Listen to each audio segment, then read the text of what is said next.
No way this just happened, man.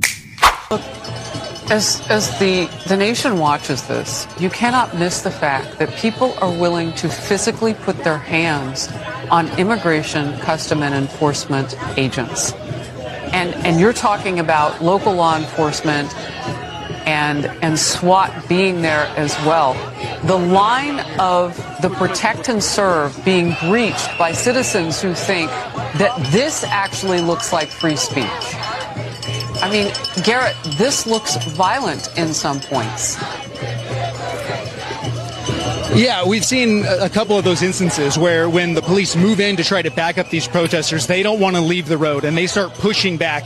And when you get a crowd this big, and initially before these riot police moved in, police here were outnumbered, so they're having to use more force than they would otherwise, and that's really where you start to see some of that violence escalate here, and that's when we saw multiple people arrested. At least a half dozen or so is what we saw so far, and we're going to see now that the police have moved in. Normally, over the last few weeks, we're having some movement over here again right now, Harris. Yeah, we see it. Might control around here so you can see this. Yep, we see that. Now, these are the folks that are being told to move out of the roadway, and they progressively continue to move further in, despite being pushed back, being asked to leave the roadway. The ICE agents are getting pushed back, Garrett.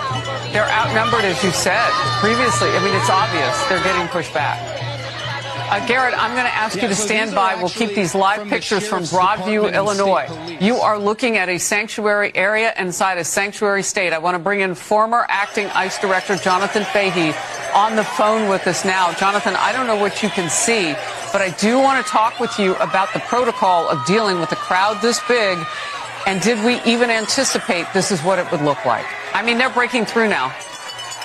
Yeah, I'm watching this right now, live on Fox, and it does seem like this crowd is getting more violent and pushing back, and it's certainly not what we would call free speech. These are people that are deliberately provoking law enforcement, trying to have a confrontation, and you can tell just by their, you see the signs in the background of open borders and other things like that. These are people that are determined.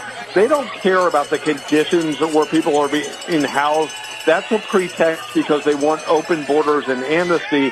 And I think when you look at this, the big picture that I think is the worst part of this all is you have J.B. Pritzker, the governor of Illinois, and instead of saying ICE has a legitimate law enforcement function and they should be respected, he is on the side of these rioters, and I'll call them rioters because they seem to be getting violent, and on the side of people that are trying to prevent ICE from doing a legitimate job, which is in fact enforcing laws.